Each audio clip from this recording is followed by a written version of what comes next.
So when trying to type yourself or others, one of the most important steps, one of the first steps is to figure out, is this person an observer or a decider? Why? Because here you're splitting the board. You're starting with a whole lot of types. And if you can just cut that board in half and start narrowing it down, things get a lot easier, right? So you got to really know, is this person you're looking at or yourself, are they an observer or a decider? And really what you're looking for is that relative balance of the two functions in the middle. So if they are a single observer, like an IJ or an EP, they're going to have their T and F in the middle. If they're a single decider, they're going to have their observers in the middle. And they're going to have that relative balance. So first thing to know, right here, ready? Write this down. Most people can see their middle functions. And so the observer is going to see their double decider and think that they're a decider. And the decider is going to see their double observers and think that they're an observer. This is kind of what we're seeing at scale here. So an observer, let's just take an observer for example. So an IJ or an EP. They're going to be seeing the pain of their identity in the tribe. They're going to see that turmoil, that need for validation going back and forth. And they can see that because it's relatively balanced in the middle.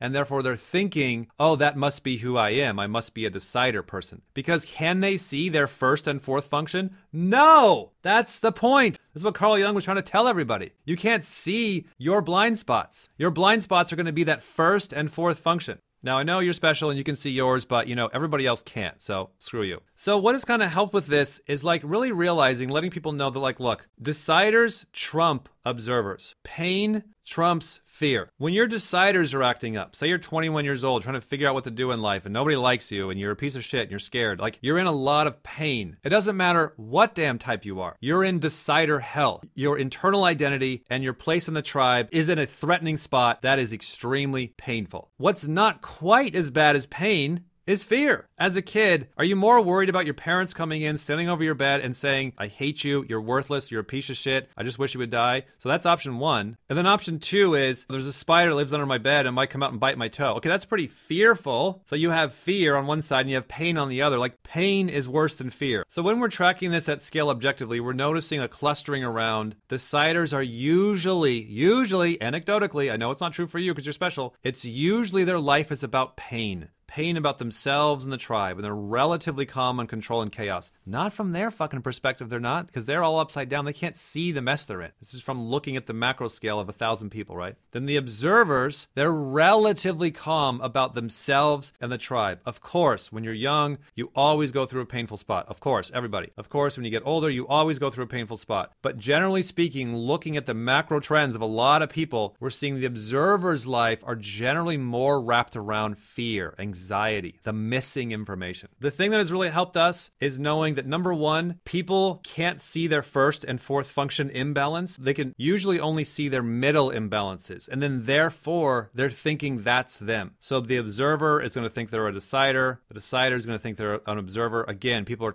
constantly typing themselves upside down. And if you're rushing through the typing process, watching your friend and going, ooh, they're in pain, it must be a decider. It's like, hey, Dick, slow down. Everybody goes through the same thing. You got to see that relative balance. And then second thing to know is that the deciders trump the observers. So it doesn't matter if you're an observer or a decider, this type or that type. When your identity is threatened, when you feel like a piece of shit, that is the worst pain ever. And that's going to be the dominant problem in your life no matter what. I mean, think about it, right? You're an IJ or an EP and you feel like shit and you're depressed and suicidal. And is control chaos that big of an issue at that point in your time? No. Your very identity is at risk. So we kind of got to understand these things at context. So these things are very clear to see on the macro scale. When you're graphing out 1,000 people, you can see the trends, you can see the clustering. It's very hard to see when you're looking at just yourself, your friends, a couple small groups. So just add this to the extra layer of everybody goes through everything, everybody's the same, and it's your job to figure out the relative contrast. And then do know that it's really hard for people to type themselves because they can't get that outside triangulation.